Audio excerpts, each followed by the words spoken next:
Okay, nabanggit ko na to kanina. Worship, it's all about God.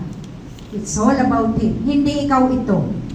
Sabi na nga natin, magbibigay tayo ng kaluguran sa Diyos. Kaya pag nag-worship tayo, ang benefit nito ay hindi sa atin.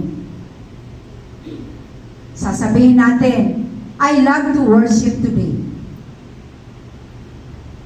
O I love the worship today. Gusto ko yung worship ngayon. Na-touch ako. I was moved. That's another misconception. Kasi, hindi naman talaga ikaw dapat nagbe-benefit ng worship. Dapat si Lord.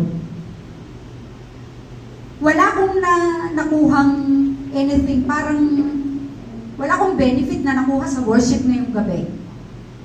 We might be worshiping the wrong reason.